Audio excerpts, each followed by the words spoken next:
Marcos capítulo 3. A cura de um que tinha uma das mãos mirrada. E outra vez entrou na sinagoga, e estava ali um homem que tinha uma das mãos mirrada. E estavam observando se curaria no sábado, para o acusarem.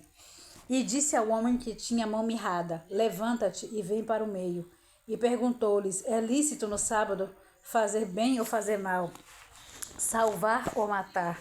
E eles calaram-se, olhando para eles em redor com indignação, condoendo-se da dureza do seu coração, disse ao homem: Estende a mão. E ele as estendeu, e foi-lhe restituída a mão, sã como a outra. E tendo saído os fariseus, tomaram logo conselho com os herodianos contra ele, procurando ver como o matariam.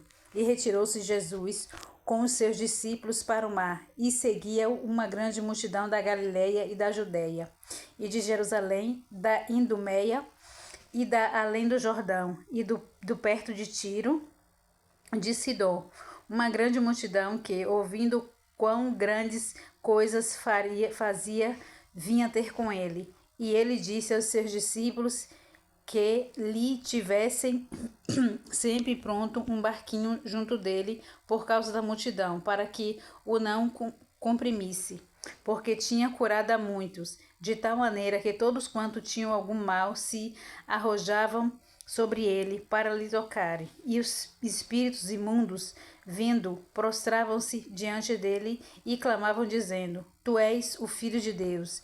E ele os ameaçava muito, para que não o manifestassem. A eleição dos 12.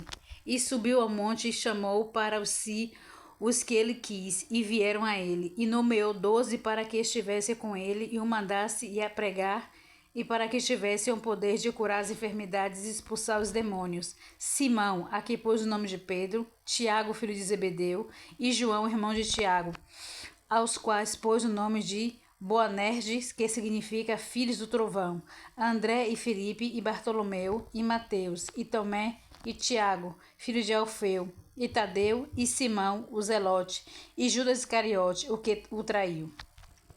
A blasfêmia dos escribas. E foram para uma casa, e afluiu outra vez a multidão, de tal maneira que nem sequer podiam comer pão. E quando os seus parentes ouviram isso, saíram para o prender, porque diziam: Está fora de si. E os escribas que tinham descido de Jerusalém diziam: Tem Beelzebu, e pelo príncipe dos demônios que expulsa os demônios. E chamando-os a si, disse-lhes por parábola: Como pode Satanás expulsar Satanás? Se o reino se dividir contra si mesmo, tal reino não pode subsistir. E se uma casa se dividir contra si mesma, tal casa não pode subsistir. Se Satanás se levantar contra si,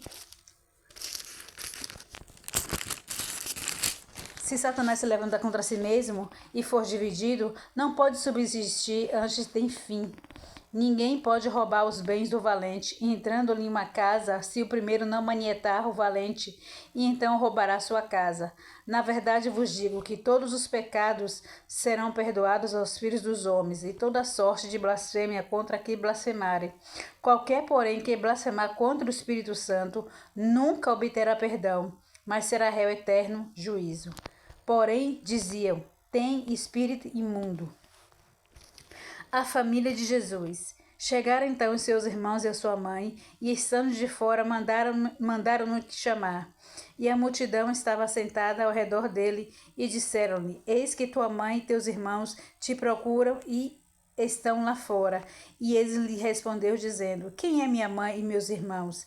E olhando em redor para os que estavam assentados junto dele, disse: Eis aqui minha mãe e meus irmãos. Porquanto qualquer que fizer a vontade de Deus, esse é meu irmão, e minha irmã e minha mãe. Um abençoado dia a vocês, meus irmãos, na presença do nosso Senhor, o eterno Jesus Cristo. Amém.